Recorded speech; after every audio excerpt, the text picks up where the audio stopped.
Bugün Doom Metal grubu Forgotten'layız. Üyeleri ve grubu tanımak için öncelikle size neden Forgotten ismini seçtiğinizi sormak istiyorum. Forgotten adı aslında biraz ilginç, onun hikayesi. Grubu kurduğumuzda böyle bir epik metal yapacağız, epik müzik yapacağız diyordum başladığımda.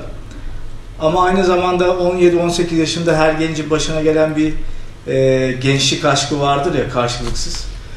İşte aklıma oradan geldi, ya işte unutulduk, işte beni sevmiyor falan diye, yani kendimi unutulmuş bir insan olarak görüp oradan koymuştum grubun adını.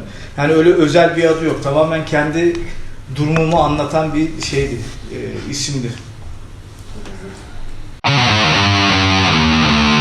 Hazır sormuşken grubun tarihçesine de girelim istedim. Grubu ne zaman kurdunuz? Line-up'ta olan değişiklikler nedir? Hangi albümlerde nasıl kayıt süreçleri yaşadınız? 1995 yılında benim tarafımdan kuruldu. İlk kadromuzda ben, gitar, Serdar diye bir arkadaşımız vardı, davulcu Serdar Erdoğan. Onunla birlikte kurduk. İkinci gitarda Can diye bir arkadaşımız vardı. Daha sonra da bas vokale Barış diye bir arkadaşımız geldi. İşte zaman içerisinde bir takım kadro değişiklikleri oldu. 1997 yılında da ilk demomuz Conqueror'u kaydettik. Tamamen farklı bir kadroyla.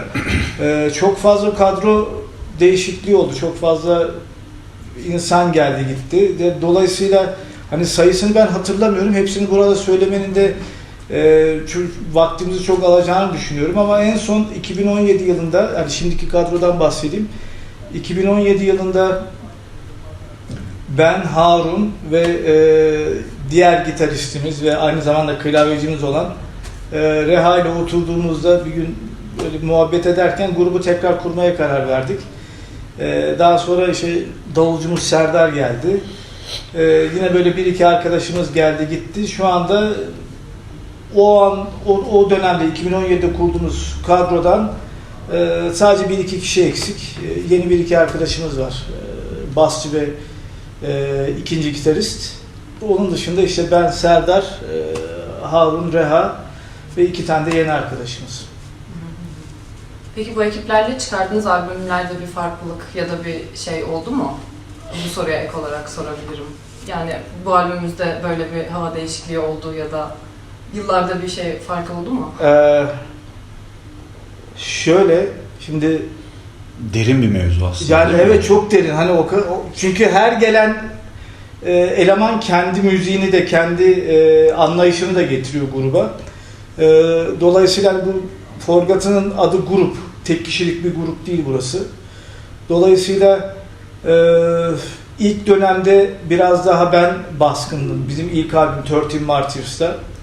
İşte o dönemde bize klavye çalan bir arkadaşımız vardı. O ikimizin ortak yaptığı bir müzik oldu. Hani besteler benim de, aranjeler birlikteydi.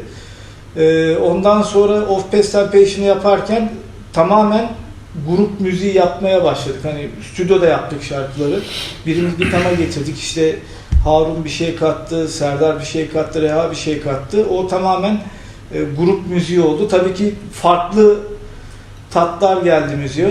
İkinci albümümüz zaten daha doom metal. İlk albüm o kadar değil, daha böyle epic doom falandı. Üçüncü albüme geldiğimizde farklı yine bir iki arkadaşımız çaldı bizimle. Dolayısıyla onlar da kendi müzik anlayışlarını getirdiler. Mesela biraz daha sert oldu üçüncü albüm, Returnals.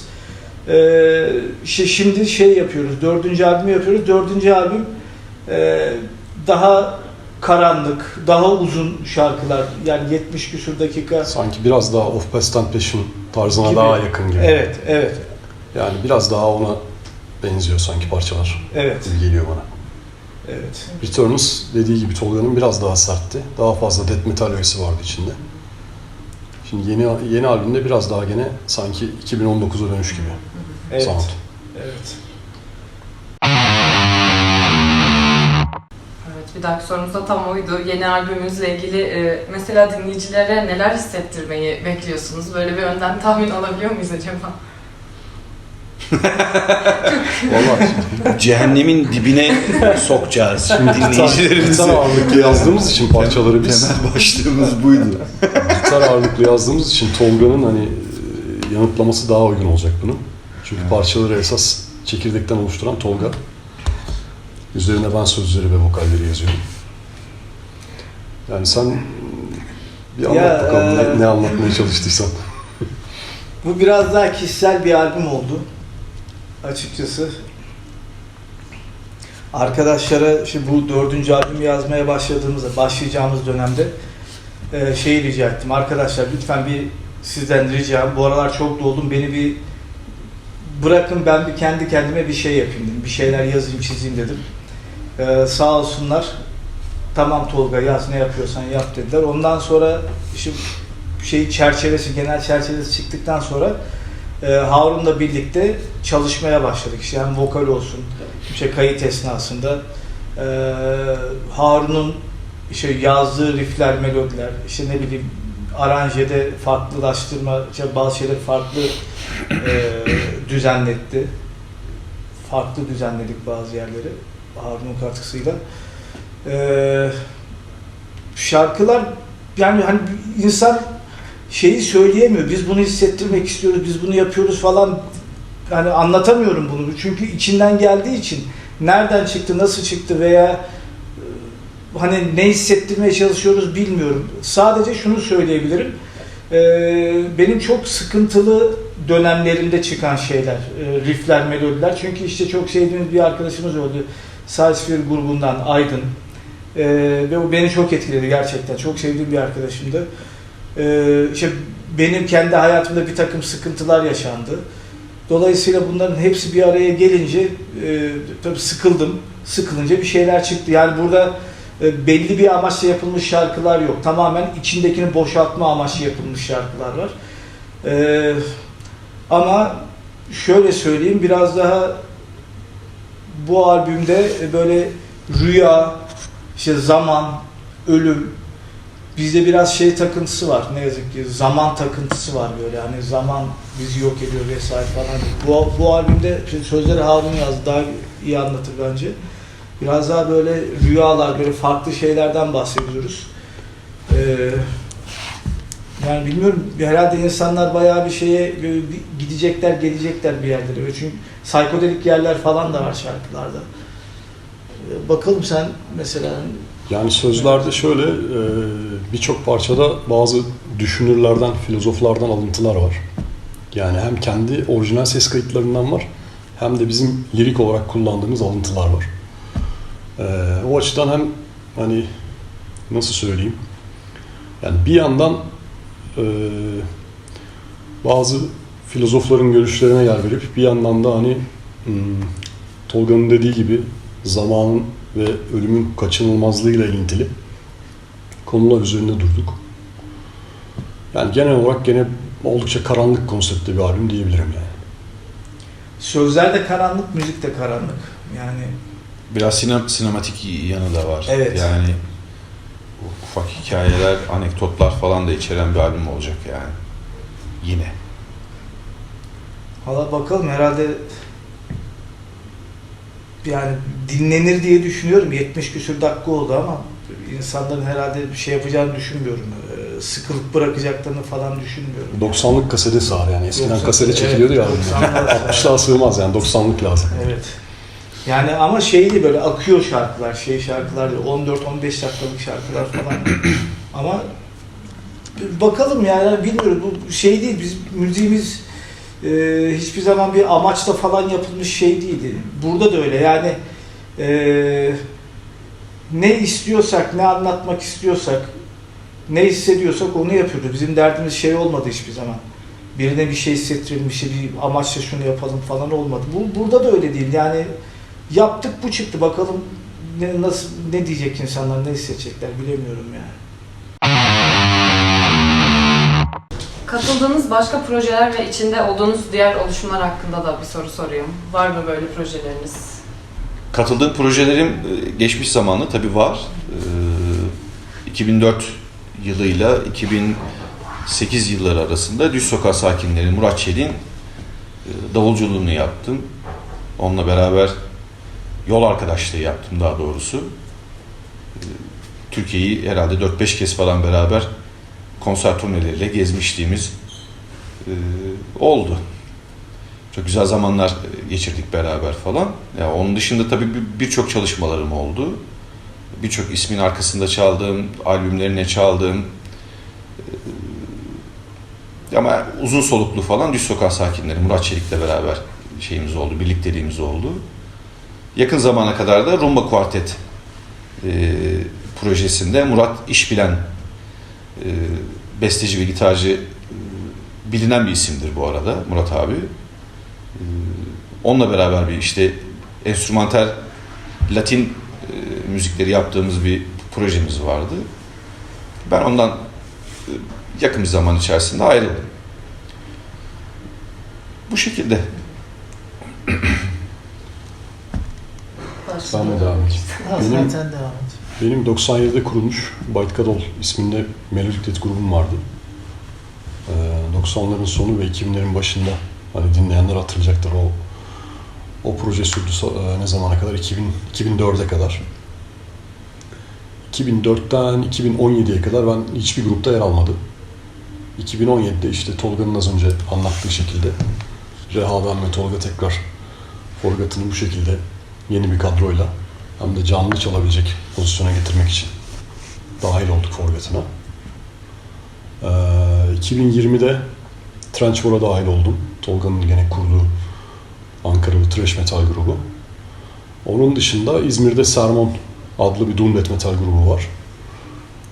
2021'den beri de Sermon'da vokalleri üstleniyorum. Sermon da 90'larda kurulmuş.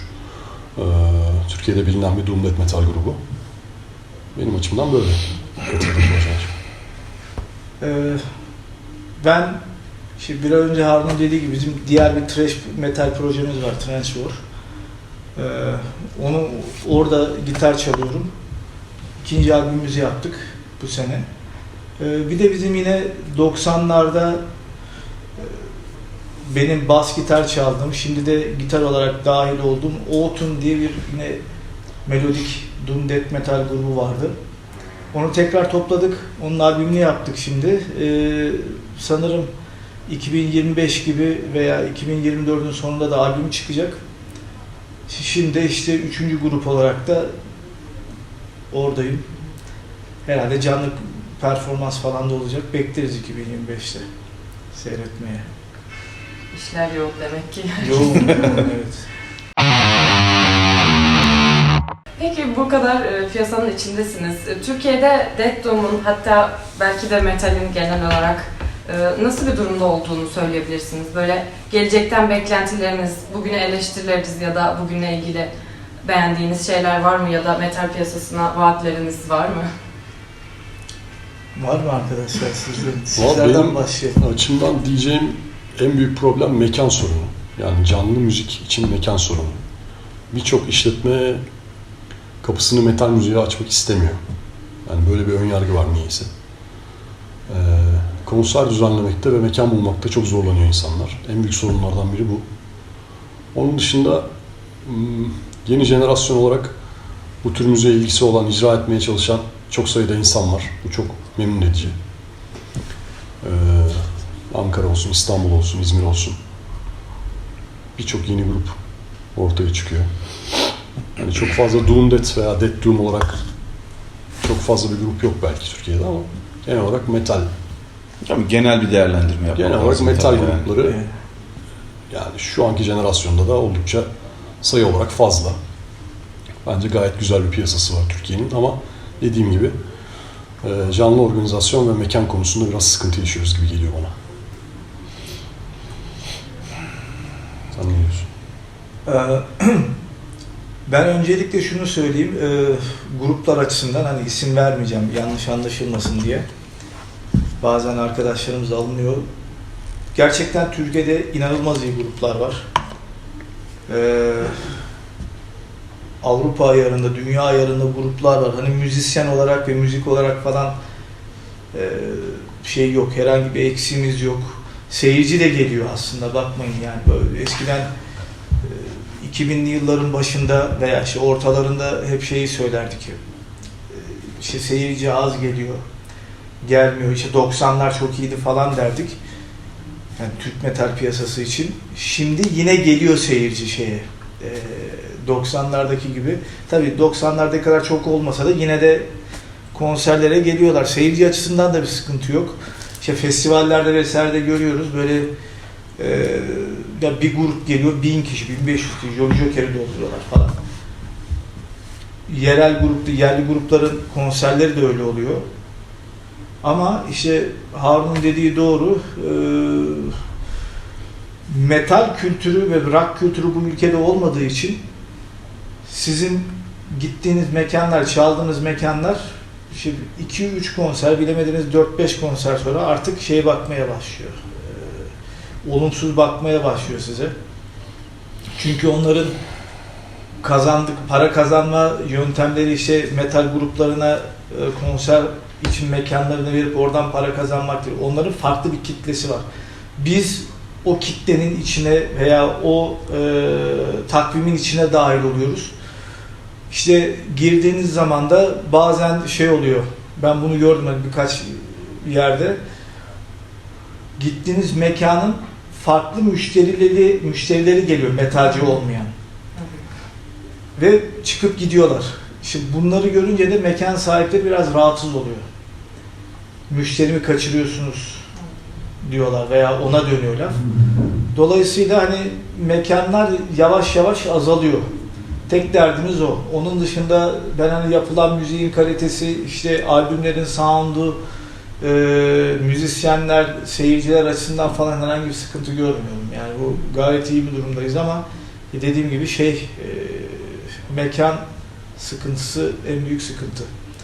Yani gittiğiniz zaman da tabii ki Avrupa'ya gittiğiniz zaman sizden belki biraz daha farklıdır ama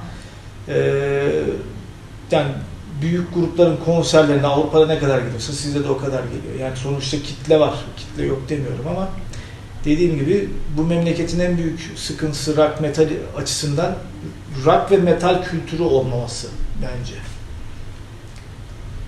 Böyle yani benim düşüncem budur. Sizin bir demek istediğiniz olur mu? Yani Tolga'ya tabii ve Harun'a da ikisine de çok katılıyorum ama şöyle de bir şey var. Yani yurtta belirgin bir şekilde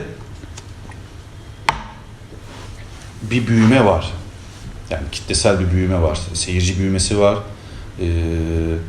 Heyecanlı bir jenerasyon var. Hani bir dönem, yanlış mı söylüyorum bilmiyorum, bir dönem bir hayal kırıklığı, bir umutsuzluk falan içerisine girmişliğimiz oldu. Yani evet. Cidden oldu. Hatta yakın zamana kadar, bu 2024'ün başına kadar bir playlist yapıldı. Yani star grupların, dünya çapında ünlü grupların Türkiye'ye konser başladı. Biz kendi aramızda birçok arkadaşımızla, sadece burada değil birçok arkadaşımızla ya nasıl olacak, bu insanlar buraya gelecekler, sold out oldu biletler falan filan, bunun kritiklerini de yaptık. Ya nasıl oluyor işte yarım saat içerisinde biletler sold out oldu, satıldı falan filan, şaşkınlıkla baktık ya başka şeyler mi dönüyor, ne oluyor diye, hatta bir sürü eleştirel ortamlarda bunları konuşmadık değil yani, açık ve net bir şekilde. Ama çok enteresan bir şekilde gelen grupların, yapılan konserlerin tamamında sold out oldu ve o kitlelerin tamamı da geldi. Yani bu çok büyük umut verici, benim için öyle. Umut verici bir şey. Yani ben buradaki genç kardeşlerimizden en büyük ricam arkasında dursunlar ve çalışsınlar, yapsınlar abi, peşinden koşsunlar. Yapmak istedikleri şeyleri yapsınlar, çalsınlar, çalışsınlar. Yani bence iyi bir yere doğru evriliyor. 90'larda da böyleydi. Ama şimdi biraz daha sanki biraz daha böyle daha geniş bir alan var diye düşünüyorum. Bilmiyorum hani ve imkan da var. Evet, zor bir dönemden geçiyoruz falan filan ama bence heyecan verici bir şey var. Durum söz konusu. O yüzden de ben bu konuda iyi hissediyorum yani. sıradaki sorumuz biraz ilham kaynaklarınızla ilgili. Müzikal ya da bahsettiğiniz gibi felsefi olarak ne tür kaynaklardan beslendiniz? Forgotta'nın ilhamları nelerdir? Buyurun hocam. Şöyle, teşekkür ederim. Rica ederim. Berhudar. Eyvallah. Ya şöyle, çok fazla müzisyenden etkilendik aslında. Hani ben en azından kendi adıma konuşayım. Ya sesten bile etkileniyorsun bazen, anlatabiliyor muyum? Müzik olmasına gerek yok. Doğadaki bir sesten falan bile etkilenebiliyorsun. Önemli olan hani duyguyu dışarı çıkartmak olduğu için içindeki. Dolayısıyla sadece müzik değil, işte ne bileyim bir doğa, bir kitap, bir görüntü, her şeyi etkiliyor. Ama müzik dersen pek çok gruptan etkilenmekle birlikte özünde 3 tane grup beni etkilemiştir. Çok fazla. Birincisi Black Sabbath. Black Sabbath'tan ben metal yapmayı öğrendim. Hani metal gitarı nasıl çalınır öğrendim. İkincisi Eloy. Benim için dünyanın gelmiş geçmiş en büyük grubudur yani. Yanına herhangi bir grup yaklaşamaz benim açımdan. Onlardan ben psikodelik müzik, işte senfonik müzik yapmayı öğrendim. Bir de Ankaralı Dr. Skull. Onlardan da melodik müzik nasıl yapılır, melodi nasıl çalınır bunları öğrendim. Tabii bunun yanında Metallica var, işte Slayer, Exodus vesaire bunlar var. Ama hani özünde benim için 3 grup vardır. Metal olarak. Ve onun dışında mesela sevdiğim gruplardan, sevdiğim müzisyenlerden birisi Zülfü Livaneli'yi çok severim. O çok kendine has bir tarzı var. Folk müzik, klasik müzik çok severim. Fransız müziğini çok severim. Bu Edith Piaf, Charles Trenet, şu anda aklıma gelmiyor. Jacques Brel. Onları çok severim ama dediğim gibi metal olarak 3 tane grup var. Hani felsefe olarak dersen de benim etkilendiğim bir filozof, felsefeci falan yok. Hayatın kendisi zaten senin üzerinden o kadar güzel geçiyor ki sen kendin bir süre sonra filozof olmaya başlıyorsun. Yani yeterince besliyor zaten. Evet, yani. hayat seni besliyor. Sen kendi derdini anlatmaya başlıyorsun zaten. Başkasının anlattığını anlatma ihtiyacı duymuyorsun. Dolayısıyla benim işte müzik dışındaki en büyük ilham kaynağım da hayatın kendisi diyebilirim. Güzel. Peki sizlerin ya da söz yazımında özellikle referans aldığınız felsefeler demiştiniz. Yani söz yazımında şöyle hani referans almak demeyelim de insan tabii ki okuduğu şeylerden etkileniyor. Tolga'nın dediği gibi sadece müzik değil. Ne bileyim izlediğin bir film, okuduğun kitaplar, yazarlar, gün içerisinde meydana gelen olaylar, her şeyin etkisi var yaptığımız müzikte ve yazdığımız sözlerde. Charles Baudelaire mesela benim hep her daim etkilendiğim yazarlardan biri. Bu ara Carl Jung, filozof. Onunla ilgili çok şey okuyorum. Onun dışında müzikal olarak ben de hani sadece metal ve türevleri değil, her tür müziği elimden geldiğince dinlemeye çalışıyorum. Sevdiğim çok fazla müzik tarzı var. Ama metal olarak beni hani küçük yaşlarda ilk vokal yapma motivasyonunu veren ve evrilten ilk hep Overkill olmuştu. Benim için her daim bir numara Overkill'dir yani. Metal gruplar arasında. Ne tesadüf. Öyle mi? Yani en çok etkilendiğim grup Overkill diyebilirim. Her ne kadar Doom Death olmasa, thrash metal olsa da. Güzel. Sizin nedir? Ya şimdi bu soru benim için aslında derya deniz bir soru. Gerçekten derya deniz bir soru. 16 yaşımdan beri ben müziğin içerisinde var olmuş bir adamım. Tolga da çok iyi bilir. Tabii. 35 senelik aşkındır, çocukluk arkadaşımdır.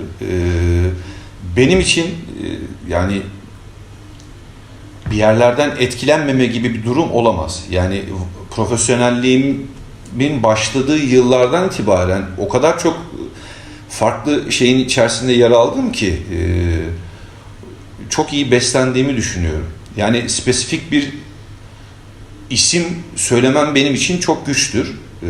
Net söyleyeyim. Yani Türk halk müziğinden başladığımızı düşünelim. Yani bu tarafa ta buraya geldiğinde işte death metal'e kadar işte ya da oraya ne isim koyacaksak o aralıktaki yelpazede ben mümkün mertebe icra etmeye çalıştığım naçizane projeler oldu. O yüzden de çok benim için çok önemli bir tecrübeydi bu. Hayat tecrübesiydi ve müzikal tecrübe. O yüzden çok isim var. Yani çok şey söyleyebilirim bununla ilgili. Yani birkaç isim vermek eğer gerekecekse Doom Metal'de de ben aslında şöyle söyleyeyim 2017 yılında aslında Forgotten'la tanıştım. Yani benim tarzım olmayan aslında bir old school thrash ve progresif metal üzerinde birazcık yoğunlaşmış olduğum bir şeyim vardı. Geçmişim vardı. Onun dışındaki birçok alanda da var ama hani daha çok işte o 90'ların bebesi olmanın verdiği şey vardı bir de o heyecanla birlikte. Hani söyleyeceğim şeyler tabii ki mesela yani progresif metalin ya da progresif rock'ın birçok gruba öncülük etmiş isimler vardır. Rush mesela büyük bir gruptur benim için. Çok etkilendiğim bir davulcusuydu Neil Peart. Rahmetli oldu o da. Amerikalar var, Totolar var. Yani bunlarla başlayıp daha aynı dönem yine yani Deep Purple'lar, Led Zeppelin'ler bunlar çok büyük isimlerdir. Yani Pink Floyd gibi bir grup. Ondan sonra ya ben hepsinden böyle küçük küçük almaya çalıştığım, bunu da icra etmeye çalıştığım, ne olduğunun bir önemi yok. Hangi tarzda müzik yaptığımızın çok bir önemi yok. Bunu eğer icra etmem gerekiyorsa bunu küçük küçük uygulamaya çalıştım. Böyle yani zor bir soru, hani cevabı aslında olmayan bir soru diye düşünüyorum. Yani çok önemli. O yüzden yine buradan bir mesaj göndermek istiyorum ben genç kardeşlerimize. Yelpazelerini geniş tutsunlar. Ve müziği dinlemeye başladıkları dönemde bir enstrüman da daha doğrusu çalmaya başladıklarında bu enstrümanın ne olduğunun çok bir önemi yok. Şeye dikkat etsinler. Her şeyi dinlesinler arkadaş. Dinlesinler. Yani pop müzikte dinlesinler. Nefret ediyor olsa dahi dinlemeleri gerekiyor. Onu icra etmesi gerekebilir zamanı geldiği zaman.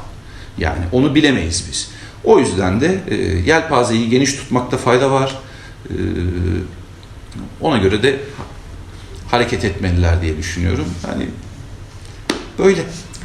Bu arada bir şey eklemek istiyorum. Harun, beni en çok etkileyen grup Doom Death grubu değildir, thrash grubudur. Ama ona rağmen Overkill'dir dedi ama dünyanın gelmiş geçmiş en güzel Doom Metal şarkısını yapmış grup da Overkill'dir. Skull Crusher gibi bir şarkı yapmıştır. Evet, Overkill'de zaten hani punk etkisi var, Doom Metal etkisi var. Yani aşırı bir Black Sabbath etkisi var. Çok büyük Black Bir dönem Sabbath hatta hayranı. bu I Hear Black döneminde grunge etkisi var biraz. Yani genel olarak thrash. Tabii. İşte groovy riffler falan da var ama hani genel olarak thrash'in adı altında. Tabii. Ben hani şey olarak söylüyorum, Skull Crusher o kadar Tabii. büyük bir Doom Metal şarkısı ki yani thrash diyoruz ama inanılmaz bir şarkı, inanılmaz bir grup. Kesinlikle. Yani ki zaten çok büyük Black Sabbath fanı bunlar Evet. zaten. Yani dönüp dolaşıp Black Sabbath'a geliyoruz, bilemiyorum işte oraya geliyoruz. Yani dünya piyasasına tarihine baktığınız zaman zaten 3-5 tane grubun yaptığı hamleler sayesinde bugün çok büyük gruplar var. Onları feyz alarak, onlardan örnek alarak yaptıkları müzikleri icra ediyorlar. Bu böyle. Yani şöyle bir benzetme yapabilirim. Türkiye'de Cem Karaca gibi bir insanın hala barlarda deli gibi şarkıları söyleniyor, çalınıyor ve söyleniyor. Buna benziyor sanki. Erkin Koray'ın, Cem Karaca'nın, Barış Manço'nun. Yani bu tip şeyler çok önemli, çok kıymetli diye değerlendiriyorum ben. Yani vazgeçmesinler, lütfen saldırsınlar ve çalsınlar abi. Ve dinlesinler. Bak, dinlemekten geçiyor. Bütün mevzu aslında dinlemekten geçiyor. Ne kadar çok şey dinlersen o kadar çok bilgiye ulaşıyorsun çünkü. Ve bir süre sonra onlar kafasında o kişinin şekillenecektir. Sonra da zaten yapacağı tarzı belirleyecektir. İleride ne yaptığı artık ona kalmış bir şey oluyor yani. Bildiğimiz kadarıyla yeni albümünüz geliyor. Bunun ışığında size gelecekte ne gibi projeleriniz olduğunu sorabilirim. Yani şu anda herhangi bir proje yok ama En büyük projemiz yeni albüm. ya en büyük proje yeni albüm. Bir konser olacak büyük ihtimalle. Birkaç tane. Yani bizim en büyük projemiz albüm bitince bir sonraki albüm için çalışmak oluyor genelde. Yani büyük ihtimalle yani 4. albüm bitecek ve hemen 5. albümü yazmaya başlayacağız. Ardından bu arada bayağı da bir konser veririz diye düşünüyorum yani. Ama şey yok böyle hani özel spesifik şunu yapacağız bunu yapacağız diye bir proje yok. En azından yani böyle bir şey. Yeni albümle ilgili söylemek istediğim Ya bir işte şey var mı? albümün kaydını bir an önce bitirip, yani gitarlar tamam gibi, davul kaydına girip, vokalleri bitirip birkaç ay içerisinde mixaja mastering'i hazır hale getirmek şu anki en büyük amaç. Yaklaşık bir zamanınız var mı? Şu zaman çıkacak. Beni bekliyorlar. Davul kaydını bekliyoruz. Yani ben şimdi albüme haldır huldur mümkün mertebe davullarını çalışıyorum. Bir yandan yazıyorum. Biraz daha zaman ihtiyacım var. Ondan sonra zaten yolu açılacak. Sonra bitiririz albümü diye düşünüyoruz yani. Burada serserilerimiz de nasıl güzel oynuyorlar. Serdar'ın davulları bekliyoruz dedik. Gerçekten şey kaldı. Gitarda bir kaydettik. Vokal tamam. Yani vokaller yazıldı. Sadece kaydı kaldı. Klavyeler şu anda yazılıyor. Büyük bir kısmı yazıldı diye biliyorum. Davul olduktan sonra bası girebiliyorsunuz. Yani önce bir davulu çalıp editleyip arkasından bas girebiliyorsun. Dolayısıyla işin büyüğü Serdar'ın omuzlarında. Ama tabii biraz da albüm uzun olduğu için Serdar şu anda üzerine ince ince çalışıyor. Yani albüm yapmak çok zor bir olay gerçekten. Yani insanlar 40 dakikada dinleyip, 40-45 dakika neyse önemli değil süresi. Beğendim, beğenmedim deyip kapatıp geçip gidiyorlar ama senin onu yaptığın süre gerçekten 1 sene, 2 sene, 2,5 sene hakikaten uzuyor. Yani bir de bizim Forgotten müziği bir müzik değil. Hani sadece hadi yaptım oldu. Yaptım oldu. İki değil ritim çalıp maalesef kapattık yani. mı öyle bir şey değil. İnce ince düşünmeye çalışıyorlar evet, yani. Gerçekten hani üzerine 3 gitar yazıyorsun. Bir tane ritmin üzerine 3 gitar yazıyorsun. İşte onun altına bas başka bir şey yazıyor. Kontrpuan dediğimiz şey. Klavye başka bir şey giriyor. Davul onlarla ilgili onlarla ilgili davullar yazılıyor falan. Hani şunun için söylüyorum. Bu gerçekten klasik müzik gibi çok artistik bir müzik oluyor bizim Forgotten'ın yaptığı müzik. Dolayısıyla yaptığımız işte üzerine çalıştığımız için uzun süreli çıkıyor. Tabii ki Serdar da yapmak istemiyor. Hani şişirmek istemiyor. Oturuyor, çalışacak. Ondan sonra diğerleri yavaş yavaş girecek. Aklımızda tabii ki hep vardır. Albüm yapan müzisyenler ya en kısa sürede çıksın da seyirciyle buluşsun falan dersin ama sonra da söylersin kendi kendine, abi iyi değilse çıkmasın. Şimdi en iyisi olsun diye bekliyoruz. Bir herhangi hedeflediğimiz bir tarih yok büyük ihtimalle. Yani önümüzdeki yılın başlarında falan çıkar diye, ya başlar derken Mart, Nisan falan gibi çıkar diye düşünüyorum. Çok kolay gelsin. Sağ olun. Son bir soru olarak isterseniz Trenchor'dan biraz bahsedebiliriz ve Distraction konseri için bir hazırlığınız var mı? Neler hissediyorsunuz? Ben gideyim mi ya? Yani sen kal kardeşim. Tamam. Teşekkür ederim. Kardeş grubumuzun davulcususunuz zaten. Trenchford'da benim kardeş makas değiştirdik. Trenchford'da benim kardeş grubum. Ya yaptığımız çalışma şu anda yaptık. Kadroda bir yenileşme var. Yani yeni bir kadro var. Harun'la benim dışında 3 tane yeni arkadaş var. Onlara şarkıları gönderdik. Şu anda çalışıyorlar. Önümüzdeki pazartesi itibaren birkaç gün sonra artık stüdyoya girip o göndermiş olduğumuz şarkıları çalışmaya başlayacağız. Yani biz zaten hazırız. Diğer arkadaşlar sıfırdan başlıyorlar. Yani 27 Kasım'a kadar da çalışacağız. 6 veya 7 parça çalacağız. Yani 40-45 dakika falan sürecek herhalde. Yani sıfırdan kadro oturtuyor gibi olacak Evet, bizim için ama evet. vaktimiz var. En iyi şekilde hazırlanacağız yani. Şimdi Destruction düşünsün. Öyle yani. Güzel. Bakalım güzel olacak diye düşünüyoruz o konseri. Büyük ihtimalle sold out olur. Yani Destruction'ın seveni var. Bakalım ne olacak işte. Güzel olacak eminim. Siz de bekleriz. Tabii ki. Herkesi bekleriz. Bence izleyicileri. Tabii gelir herkes. Evet, bir söylemek istediğiniz, eklemek istediğiniz olur mu son Ben olarak? türkü söyleyebilirim. Teşekkür ediyoruz. Çok Vakit teşekkür ayırdığınız ederiz. için. Teşekkür ederiz. Teşekkür ederiz. Güzel sohbetti gerçekten. Sağ ol.